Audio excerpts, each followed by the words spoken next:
চুরি বন্ধ নেই। রাজধানীর আগরতলার বিভিন্ন জায়গায় চুরির ঘটনা ঘটছে। এমন একটি চুরির ঘটনা প্রকাশ্যে এলেও আজ সকালে বিষয়গুলো সংবাদ মাধ্যমের কাছে তুলে ধরা হয়েছে। ধলেশ্বর ৮ নম্বর রোডের জনৈক প্রদীপ ভট্টাচার্যের বাড়িতে সেখানে চুরির ঘটনা ঘটেছে। চিকিৎসার জন্য হায়দ্রাবাদে যান পরিবারসহ। এ সুযোগে চোরের দল গতকাল রাতে প্রদীপ ভট্টাচার্যের বাড়ির দরজা ভেঙে হানা দেয় বলে স্থানীয়রা জানান। টিভি, গ্যাস সিলিন্ডার সহ বিভিন্ন সামগ্রী সেখানে চুরি করে নিয়ে যাওয়ার ঘটনা প্রকাশ্যে আনা হয়েছে। পূর্ব থানা পুলিশকেও বিষয়গুলো জানানো হয়।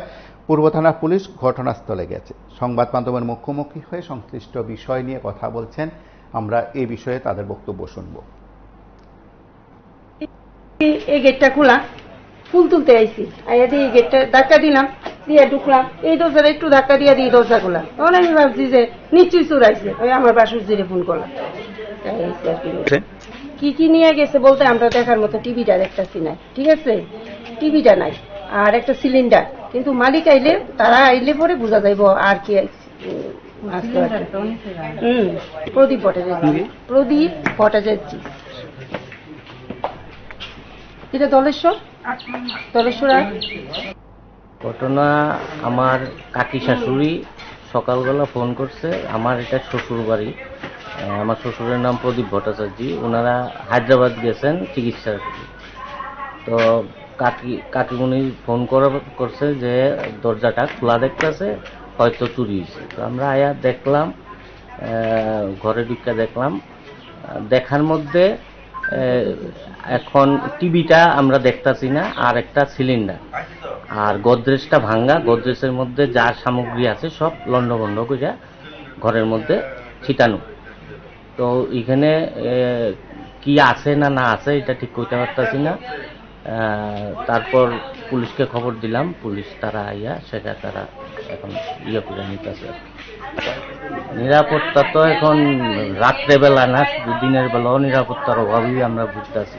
কারণ এই এলাকার মধ্যে আতঙ্কে আছে মানুষ, যতটুকু জানি আমরা। চোরের উপদ্রব প্রচণ্ড, এবং এটা খুব সম্ভবত নেশা যেভাবে বাড়তেছে, এই নেশার প্রভাবে এই চুরিটা। এটা ধলেশ্বর ৮ নম্বর। আপনারা শুনলেন সেখানে 9:30টার দিকে থানাতে একটা চুরি। আপনারা শুনলেন সেখানে চুরির ঘটনার প্রেক্ষিতে নিকট আত্মীয় পরিজনদের কি বক্তব্য। আপনারা তাদের বক্তব্য থেকে শুনেছেন যে যার বাড়িতে চুরির ঘটনা ঘটল তিনি বাড়িতে নেই, চিকিৎসার জন্য অন্য জায়গায় গেছেন। প্রদীপ ভট্টাচার্য সহ বাড়ির সদস্যরা অন্য জায়গায় গেছেন চিকিৎসার জন্য, হায়দ্রাবাদে তারা রয়েছেন। তার পাশাপাশি এই সময়ের মধ্যে যারা পরিজন আছেন তারাই মূলত বিষয়গুলো উত্থাপন করেছেন। নিকট আত্মীয়দের বক্তব্যগুলো আপনারা শুনলেন। তার পাশাপাশি পুলিশ কি বলছে আমরা একবার শুনবো। সকাল 9:30টার দিকে থানাতে একটা চুরির ঘটনা গেছে। এখানে ধলেশ্বর রুট নাম্বার 8/16। তো এই খবর অনুসারে আমরা আইলাম, আইসে দেখি প্রদীপ কুমার ভট্টাচার্য তাহলে একচুয়ালি চিকিৎসার জন্য মনে বাইরে গেছে। ঘর খালি আসছিল। আত্মীয় দেখলো গ্রিল ব্যাঙিয়া ভিতরে ওই সুকেশ দরজা ভেঙে এগুলো জিনিসের সব টস করা, আর একটা টিভি আর একটা গ্যাস সিলিন্ডার। তো মালিক তো নয়, মালিকের তো কি নিচে এখন বোঝা যাচ্ছে টাকা পয়সা আছে কিনা।